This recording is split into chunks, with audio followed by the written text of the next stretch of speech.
Hello, my name is Stephen Whitsett, and I'm going to invite you to take a fresh look with me at labels.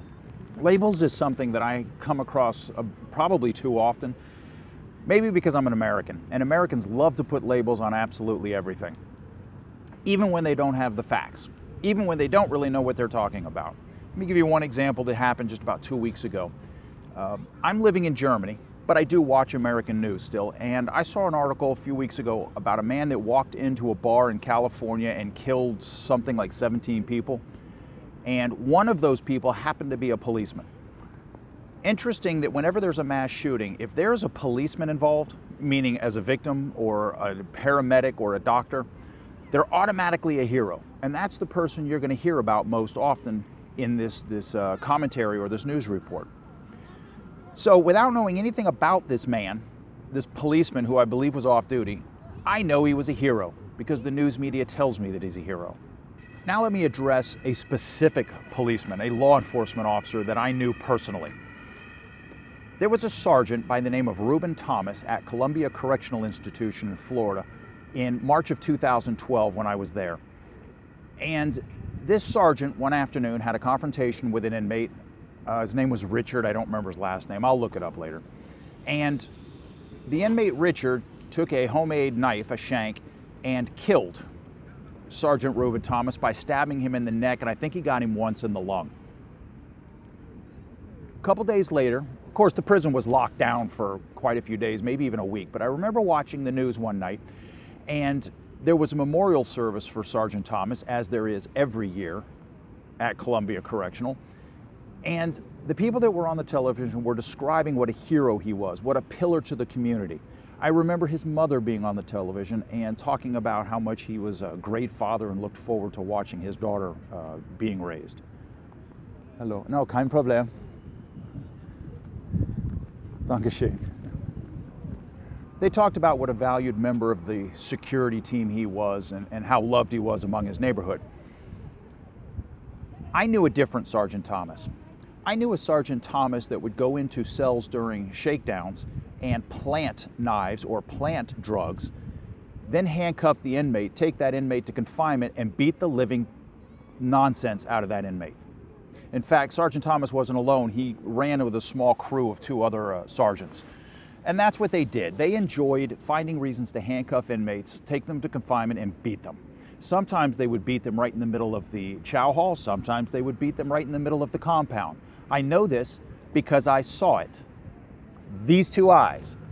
I've had my own confrontations with Sergeant Thomas, but I was smart enough to just stay out of his way. But he and his crew were not good men. They were not heroes. Now, here's the truth. As I see it, in a modern society, we need laws.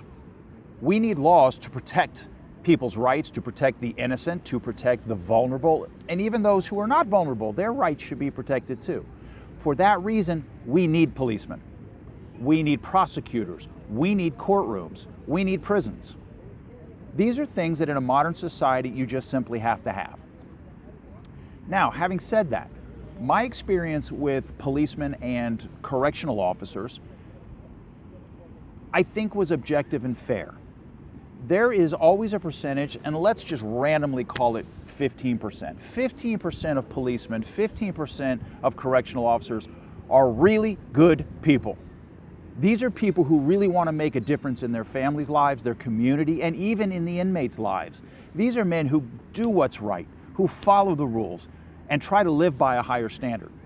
They do exist. There are policemen, there are law enforcement officers, there are correctional officers that not only did I respect them as men, but after I came home from prison, we actually developed friendships. And I am personal friends with policemen today, men that I am proud to call my friends.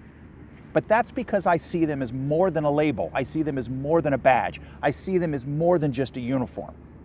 Let's also remember that there is a 15 percentile of law enforcement officers and policemen and prosecutors who are not good men. These are men who take the job too seriously. These are men who are vindictive. These are men who have problems in their personal lives and use their authority to try to gain some relief or dominance over other people to make themselves feel better. They are the minority. Sometimes they even get caught and weeded out. I have been present when a captain at Charlotte Correctional Institution was arrested on the compound by state officers for sexually abusing his daughter. I have been present when other officers, I want to say it was 7, but I'd have to go back and check. 7 officers were arrested by state police for murdering an inmate by handcuffing him to a table and cutting his wrists, and then claiming that he killed himself. Interesting trick. They get caught, sometimes, not always. And then there's that 70 percentile of law enforcement officers and correctional officers and prosecutors who are just average guys and women trying to do their jobs best they can. They're doing their jobs, they're going home, raising their families as best they can, and they're just good old average folks. So I'm going to say again that it's really only a small percentile of policemen and correctional officers that are threats, that are dangerous people, that are not good people. And for that reason, we need to be very careful about putting labels on them about being heroes. Some of them are. I was present. Another anecdote, I was present when a particular officer that nobody really liked, but nobody disliked, he was just one of those average guys. I was there when he did a Heimlich maneuver on an inmate and did CPR on that inmate and saved that inmate's life. I was there for that. I saw it. There are good men who work in that job. The same also applies to prisoners. You've got 15% of prisoners that are trying to do the best they can. They made a mistake. They go to prison to serve their time, and they try to move on with their lives. They're kind of one and dones, if you will. Then you've got that 15% of inmates that are real troublemakers that need to be off the street. They need to be removed from society. These are men and women I would not want living in my neighborhood where my elderly parents or my young nieces and nephews live. No way, absolutely not. And then you have that 70 percentile of inmates that are just trying to do the best they can. That's going to be the same with sex offenders specifically. You really do have sexual predators out there that need to be removed from society because they have psychological issues, and I think that's generally what it is. But these are people that must be removed. Then you've got that percentage that are one and doners. They made a mistake, they learned their lesson, they're done. But they will live the rest of their lives with that label sex offender stamped on their forehead. Is that fair? I don't think so. We can't, I think in doing that, what we do is we put a label on somebody's head, sex offender, and then we completely gloss over the details of what it is that got them in trouble. It could be something as simple as he was 18, she was 16, they went on a date, he goes to prison. Could be something as simple as that. Then there are the more complicated cases that end up in life sentences and sometimes even capital death sentence. And I wish to point out something while I'm on the subject. I have that label stuck on my forehead, and I will wear that label for the rest of my life. But to believe that that one label explains who I am or describes who I am as a complete person is a fallacy. If you're going to put a label on my forehead, why not put loyal son, faithful brother, military veteran? It doesn't tell you about the 1,000 things I've done right, only the one thing I did wrong. It doesn't tell you anything about who I am 26 years later. It doesn't tell you anything about my education level. It doesn't tell you anything about what I've done with my education. It doesn't tell you anything about the quality of my character in the 26 years since that mistake. So that label doesn't tell you anything about the person I've become 26 years later. And it doesn't tell you anything about the person I was prior to my arrest when I was 22. It only tells you one thing about a single instance that happened in 1994. By putting this label on them and leaving it there for the rest of their lives, we are preventing them from being able to get meaningful jobs. We are preventing them from being able to vote.